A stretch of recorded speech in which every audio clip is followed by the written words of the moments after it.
आप देख रहे हैं आपका अपना यूट्यूब चैनल जीके क्लासेज 1972 और इस वीडियो में मैं आपके लिए लेकर आया हूं असिस्टेंट प्रोफेसर वैकेंसी 2024। अगर आप चैनल पर नए हैं तो चैनल को सब्सक्राइब जरूर कीजिएगा। चलिए वीडियो की शुरुआत करते हैं। आप देखिए काशी हिंदू विश्वविद्यालय यानी बनारस हिंदू यूनिवर्सिटी के द्वारा ये विज्ञापन जारी किया है। ठीक है, तो इस विज्ञापन में किन किन पदों के लिए किस किस डिपार्टमेंट में कितनी कितनी पोस्ट हैं, क्या योग्यता बताई गई है, आवेदन किस प्रकार से करना है, अंतिम तिथि क्या है, ये आपको बताऊं उससे पहले आप अपनी स्क्रीन पे देखिए महर्षि दयानंद विश्वविद्यालय रोहतक के द्वारा ये शुद्धि पत्र जारी किया गया है। यानी महर्षि दयानंद विश्वविद्यालय के द्वारा प्रोफेसर, एसोसिएट प्रोफेसर और असिस्टेंट प्रोफेसर भर्ती का विज्ञापन जारी किया गया था, जिस पर मैंने वीडियो बना करके आपको जानकारी प्रदान की थी। तो उस भर्ती विज्ञापन से रिलेटेड ये शुद्धि पत्र यूनिवर्सिटी ने जारी किया है। इसमें क्या कहा है देखिए, यह अधिसूचित किया जाता है कि माइक्रोबायोलॉजी विभाग में एसोसिएट प्रोफेसर UR 1 का पद वापस लिया गया है। यानी उस भर्ती विज्ञापन में ये जो माइक्रोबायोलॉजी विभाग था उसमें जो एसोसिएट प्रोफेसर की पोस्ट थी उस पोस्ट को क्या कर दिया गया है, वापस ले लिया गया है। इसके बाद आगे देखिए IMSR में एसोसिएट प्रोफेसर UR 1 का एक पद कथित विज्ञापन के तहत शामिल किया गया है। तदनुसार इस नए शामिल पद के लिए ऑनलाइन आवेदन प्रस्तुतिकरण के लिए प्रारंभिक और अंतिम तिथि 16 फरवरी 2024 और 7 मार्च 2024 क्रमशः होगी। जिन अभ्यर्थियों ने या उम्मीदवारों ने माइक्रोबायोलॉजी विभाग में एसोसिएट प्रोफेसर के पद के लिए पहले से ही आवेदन कर दिया है वह 20 दिनों के भीतर अपने आवेदन शुल्क की वापसी के लिए आवेदन कर सकते हैं। तो इसमें क्या कहा है कि माइक्रोबायोलॉजी विभाग में एसोसिएट प्रोफेसर का जो पद था वो तो वापस ले लिया गया है और उसके स्थान पर एक जो है एसोसिएट प्रोफेसर का ही UR का एक पद जो है इस विज्ञापन में नया शामिल किया गया है। पहली बात। दूसरी बात, तो जिन अभ्यर्थियों ने माइक्रोबायोलॉजी विभाग में एसोसिएट प्रोफेसर के पद के लिए अगर ऑनलाइन आवेदन कर दिया है, अपना जो एप्लीकेशन शुल्क जमा करा दिया है, तो यूनिवर्सिटी ने ये कहा है कि वो 20 दिनों के अंदर आवेदन शुल्क वापस लेने के लिए आवेदन कर सकते हैं। ठीक है, तो आपका जो आवेदन शुल्क है इस पोस्ट के लिए वो यूनिवर्सिटी के द्वारा आपको वापस कर दिया जाएगा। ठीक है, अब बात करते हैं काशी हिंदू विश्वविद्यालय के द्वारा ये जो विज्ञापन जारी किया गया है उस बारे में। तो ये आप देखिए, ये यद्यपि थोड़ा साफ या क्लियर दिखाई नहीं दे रहा है, इसलिए मैं आपको हिंदी के अंदर इसको बता रहा हूँ कि बनारस हिंदू विश्वविद्यालय शैक्षणिक सत्र 2023-24 के लिए भारत अध्ययन केंद्र बनारस हिंदू विश्वविद्यालय में अनुबंध के आधार पर निम्नलिखित शिक्षण पदों पर नियुक्ति के लिए भारतीय नागरिकों से ऑनलाइन आवेदन आमंत्रित करता है, जिसे आवश्यकता पड़ने पर बढ़ाया जा सकता है। आवेदन पत्र ऑनलाइन जमा करने की अंतिम तिथि 1 मार्च 2024 शाम 5 बजे तक है। तो इस यूनिवर्सिटी के द्वारा ये जो है कॉन्ट्रेक्चुअल बेस के आधार पर, अनुबंध के आधार पर ये भर्ती का विज्ञापन जारी किया है। इसमें आपको ऑनलाइन आवेदन करना है। आवेदन की जो लास्ट डेट है वो 1 मार्च 2024 साय 5 बजे तक है। इसके बाद में आगे क्या कहा है, इन पदों पर नियुक्ति पूरी तरह से अनुबंध के आधार पर है। उम्मीदवारों से अनुरोध है कि वे अपना आवेदन प्रस्तुत करें।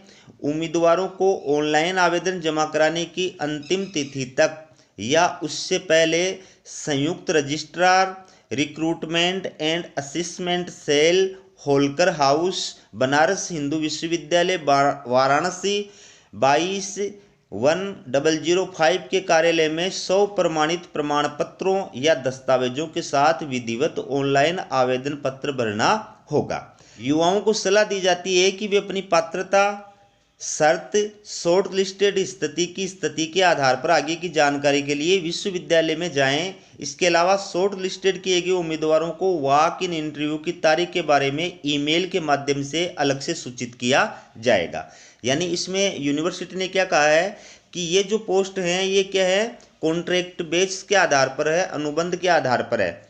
आपको ऑनलाइन आवेदन करना है। ऑनलाइन आवेदन की जो हार्ड कॉपी है उस हार्ड कॉपी के साथ में अपने सारे शैक्षणिक और प्रशैक्षणिक जो डॉक्यूमेंट्स हैं और एप्लीकेशन फीस की जो स्लिप है वो साथ में सेल्फ अटेस्टेड करके डॉक्यूमेंट्स को अटैच करनी है। और ये आवेदन फॉर्म आपको बाय पोस्ट जो है डाक से भेजना है। और एड्रेस क्या लिखेंगे, एड्रेस आपको लिखना है संयुक्त रजिस्ट्रार, ठीक है, assistant and research cell, Holkar house, Banaras Hindu विश्वविद्यालय वाराणसी। और ये पिन कोड नंबर है 221005। इस एड्रेस के ऊपर आपको जो लास्ट डेट है 1 मार्च 2024, उस लास्ट डेट तक जो है यूनिवर्सिटी भेजना है, ठीक है। बाकी इसके अंदर अभ्यर्थियों को जो है पहले शॉर्ट लिस्टेड किया जाएगा और शॉर्ट लिस्टेड करने के पश्चात उन अभ्यर्थियों का इंटरव्यू होगा, ठीक है। और इंटरव्यू के जरिए जो है अभ्यर्थियों का सिलेक्शन किया जाएगा। तो शॉर्ट लिस्टेड किए गए अभ्यर्थियों को इंटरव्यू की जो सूचना है वो यूनिवर्सिटी के द्वारा अलग से प्रदान की जाएगी। इसलिए ऑनलाइन आवेदन भरते समय आप जो ईमेल देंगे उस ईमेल को जो है समय समय पर आप चेक करते रहें, ठीक है। यूनिवर्सिटी के द्वारा कोई भी अपडेट है वो ईमेल पर ही प्रदान की जाएगी। अब इसमें देखिए जो पारिश्रमिक बताया है यूनिवर्सिटी के द्वारा, वो पारिश्रमिक कितना बताया है, पारिश्रमिक इसमें प्रतिमाह है 50,000 रुपये बताया गया है, यानी ये फिक्स है, फिक्स मानदेय है 50,000 रुपये प्रतिमाह आपको जो है फिक्स मानदेय प्रदान किया जाएगा। और ये सिर्फ फिलहाल जो है इसका कार्यकाल एक सेशन के लिए, सेशन 23-24 के लिए, लेकिन यूनिवर्सिटी के द्वारा फिर बाद में इसको आगे बढ़ा दिया जाएगा। और 70 वर्ष अधिकतम आयु के अभ्यर्थी भी इसके अंदर अप्लाई कर सकते हैं, ठीक है। अब बात करें पद का नाम, तो इसके अंदर यूनिवर्सिटी ने जो पद का नाम दिया है वो टीचिंग एसोसिएट दिया है। जैसे राजस्थान के अंदर जो राजशेष महाविद्यालय हैं उनके अंदर टीचिंग स्टाफ को जो है वो टीचिंग एसोसिएट नाम दिया गया, न कि असिस्टेंट प्रोफेसर। उसी प्रकार से यहाँ पर इस यूनिवर्सिटी के द्वारा भी असिस्टेंट प्रोफेसर को टीचिंग एसोसिएट नाम दिया गया है।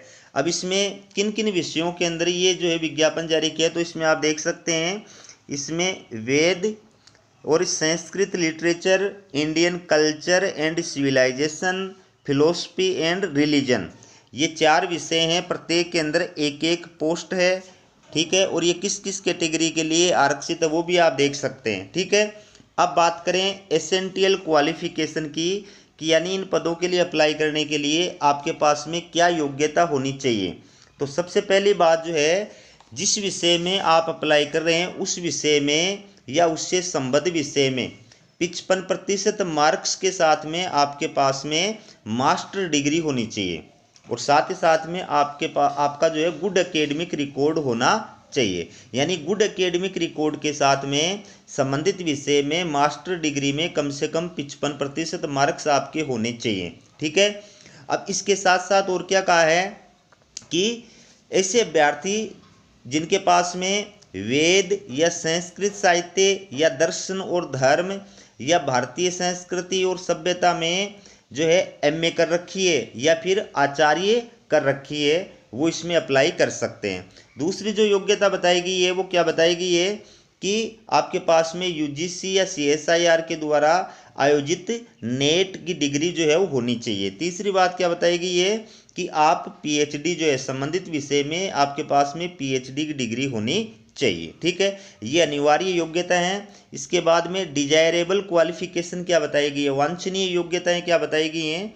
तो वांछनीय योग्यताओं में 3 बात कही है। पहली बात आपको स्क्रीन पे साफ नहीं दिखाई दे रहा है इसलिए मैं आपको बता रहा हूँ। पहली बात क्या है कि उम्मीदवार को कई भाषाओं जैसे संस्कृत, हिंदी और अंग्रेजी का बुनियादी ज्ञान होना चाहिए। दूसरी बात क्या बताई गई है कि कंप्यूटर टाइपिंग और डीटीपी का ज्ञान होना चाहिए।